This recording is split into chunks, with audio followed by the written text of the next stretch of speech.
Prince Charles, the Prince of Wales, has led an extraordinary life as a royal. We've watched the heir to the throne's journey from his childhood years to career milestones, marriages, and many travels around the world. Charles has served in the Royal Air Force and Royal Navy, holds great interest in architecture, and carries out hundreds of engagements each year.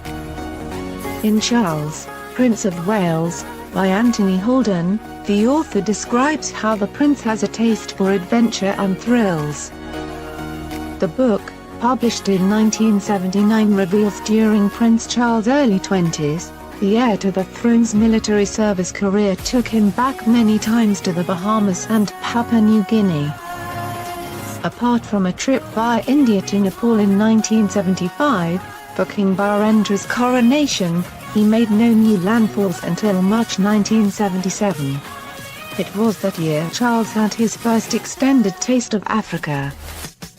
Mr. Holden describes how an incident during his Kenyan safari with Princess Anne in 1971, where Charles was menaced by a rhinoceros as he lay helpless in his sleeping bag.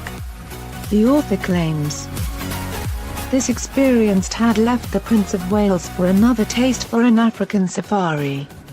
This is not the first time Prince Charles has had a close encounter with death. Charles was involved in an avalanche which swept down a mountain in the Swiss resort of Klosters where the royal party was skiing.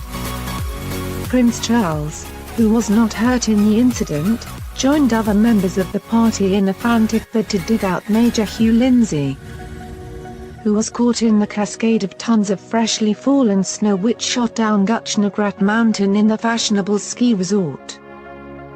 Eyewitnesses said that Prince Charles, who was lifted off the slope by a second helicopter, was visibly distressed. The second helicopter pilot was quoted by locally based reporters as saying the prince was weeping. Another incident describes how the Prince of Wales broke his shoulder bone when he fell off his horse during a fox hunt in 2001. Charles was thrown to the ground when his horse took an unexpected jump during a ride with the Maynell hunt in Derbyshire. Author Anthony Holden claims the Queen Mother famously once said, "If there was anything left to discover in the world, Charles would have been an explorer."